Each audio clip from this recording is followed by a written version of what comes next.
इस रक्षाबंधन पर भाई की कलाई पर अनोखी राखी सजने वाली है।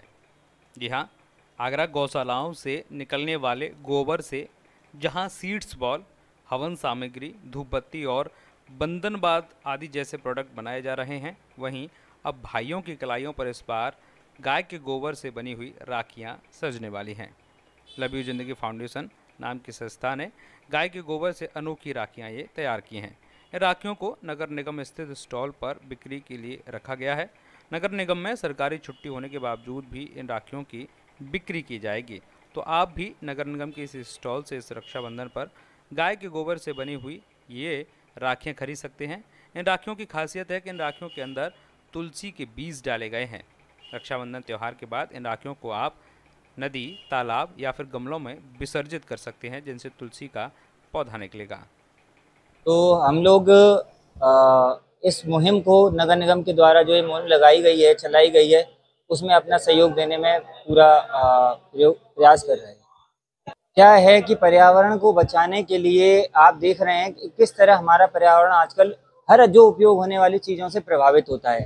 तो लव यू जिंदगी फाउंडेशन ने और नगर निगम ने ये सोचा कि हमारे पास इतनी बड़ी मात्रा में गोधन है, तो उस गोधन का हम क्या उपयोग कर सकते हैं और पर्यावरण में किस प्रकार से हमारा वेस्टेज उपयोग हो सकता है, जैसे लोग वेस्टेज समझते हैं।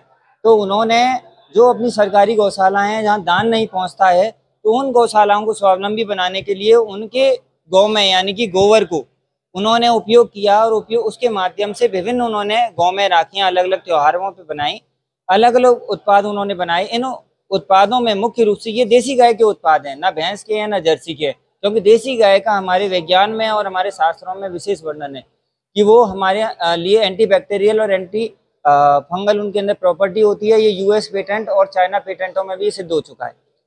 इसमें जो हमारी राखियां हैं, इन राखियों के अंदर हमने मैदा, लकड़ी और ग्वार गम मिला के बनाया गया है, ताकि इनकी कॉम्बिनेशन पावर बढ़ती है और ये गीला होने के बाद भी ये राखियां हमारी गलती नहीं है और काफ़ी लंबे समय तक चलती हैं। इनके अंदर तुलसी का बीज भी डाला गया है, जिससे कि अगर इसको हम कहीं गमले में लगाते हैं तो तुलसी निकलती है, और अगर जमुना जी में भी बहाते हैं तो ये पानी में घुल जाती है। और गोबर के अंदर वैज्ञानिक ने आईआईटी के वैज्ञानिक ने शोध किया है कि अगर हम पानी में इसको डालते हैं तो ये शुद्ध होता है पानी, ये वेस्टेज नहीं होता।